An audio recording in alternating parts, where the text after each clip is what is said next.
Hello E39 source, Christian here with the 2000 BMW E46 330ci, finished in fern green metallic with hella beige interior and wood trim.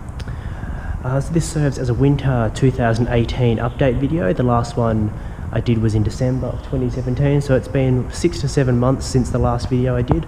Only a few changes have happened with the car since then. There wasn't really... in the last video, sorry, I covered off most of the work I did, which was a new cooling system. I think the new tyres were on just then, the Michelin Pilot Sport 4s. If not, then I'll speak about that in this video.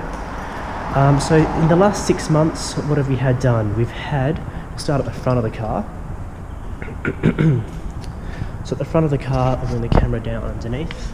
So I had a new belly pan installed because the original one, about probably where the camera is, there was a giant hole in there, so I got a new belly pan off FCP Euro because I didn't want dirt and dust flying up into the belts and the lower part of the engine during winter, autumn and spring. So that was just a simple DIY. Put the car up on some ramps. Those ones are probably quarter turn screws. I'm sure Ryan's covered a video on that before. Drop it off, put the new one in. Simple. On the outside of the car, I do apologise for the condition of the paint. I normally wash the car before the video, but the weather we've been having at the moment is very off and on again rain, so it's hard to predict when it's going to be sunny and enough time to wash the car. So yes, my apologies. Tyres, as mentioned before, these were either just fitted or they were about to be fitted. New set of Michelin Pilot Sport 4s. We've got 225, 45 R17 on all four corners, wrapping the BMW style 44 rims. Around the back of the car as well. So the car it left me stranded once in the last 7 months. It left me stranded once. I was in America for 3 weeks. And I had a feeling the battery was on its way out because the car had been taking a bit longer to start in the mornings, especially those cold starts, and it had also been taking a bit longer to crank. Sometimes it took 2 to 3 attempts to crank, sometimes when I hadn't driven the car for 3 to 4 days, for example. So I kind of had the sneaking suspicion that the battery was on its way out. Sure enough, when I came back from America after 3 weeks, the car started fine that night. The next morning, flat battery. So that was actually quite embarrassing. It wasn't the next morning, it was the next weekend following. So the car was fine for probably 2 or 3 days going to and from work. Again, those long cranks and needing 2 to 3 turns of the key to get it going in the morning. So I went through a Magic Hand car wash. We had a gift card, 50% off a car wash. So I took it through there. Normally I wash it myself, but I thought with the gift card I'll give this a try. And long and behold, right at the end of the car wash, flat battery. The car wouldn't start at all. The lights came on the dash, it just wouldn't crank.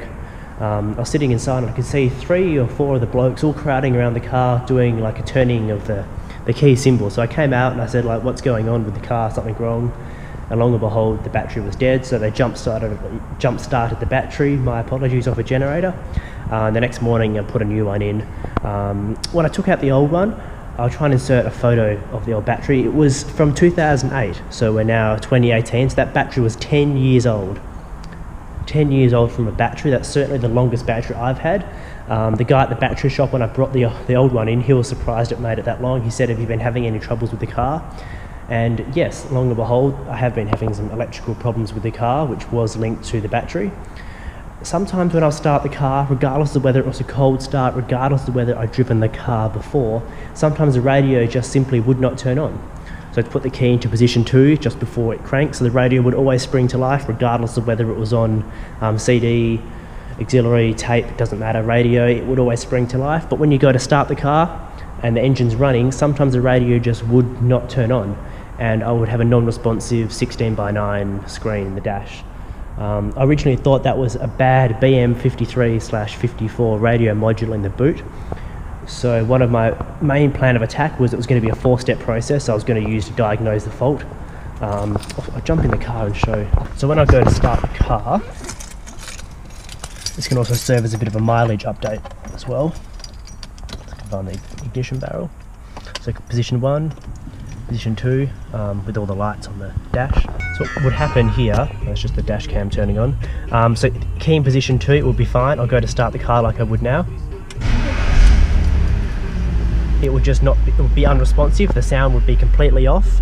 All of these buttons would do nothing, so I'll go to press the buttons, nothing would happen, the screen would be non-responsive, and after 15 seconds it would go back to the main menu screen, which is that, and I would be able to select onboard computer and take me here, but I would still have no sound.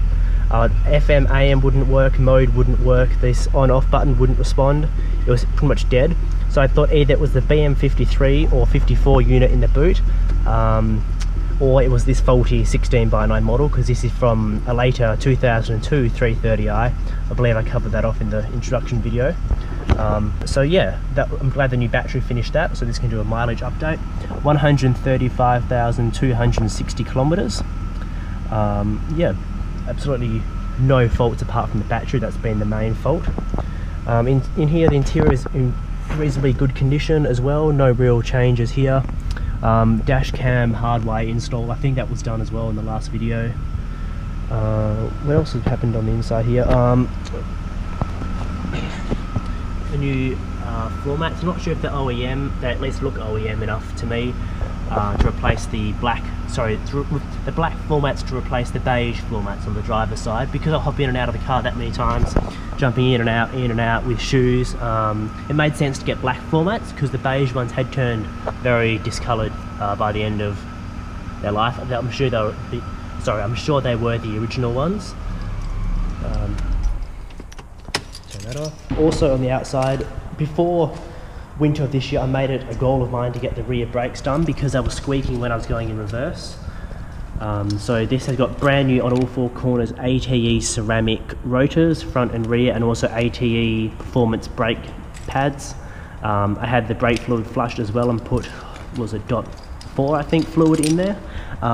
So I've got new brakes on all four corners, and the rear parking brake cables were adjusted as well just to fix some of the slack. What other repairs have we had done? I think the new sway bar end links were in just before the last video as well. So pretty much between December of last year and now we've had new brakes. I diagnosed a problem with the front suspension, which is a leaking front left strut, I think it was, ever so slight leak, which is causing a little bit of a knock when you're going over speed bumps. We've had new brakes, new battery. That's it. So in the last 6 months, that's the only things I've replaced on the car. It's been absolutely brilliant. 2 oil changes in that time. Had it up on the hoist at my mechanic because I wanted to check out what that front knock from the suspension was, and sure enough it was a small leak in the front left strut. I guess it is, what, 18 years old and 135,000 kilometers on the original suspension.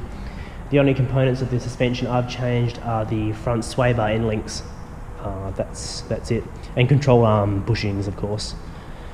So in terms of what I want to do between now and the next video, which will probably be December of 2018, I do want to get some OEM LED tail lights, so do rear tail light LED facelift update on there. I want to try and get the ones with the amber corner signals as well, like this. If not, then I'll just get the clear ones and put 3M orange wrap on there, because I think that really looks quite nice with the fern green colour. I really do like the orange indicators. On pretty much any other BMW, here take this E90 325, which is one of my neighbour's cars for example.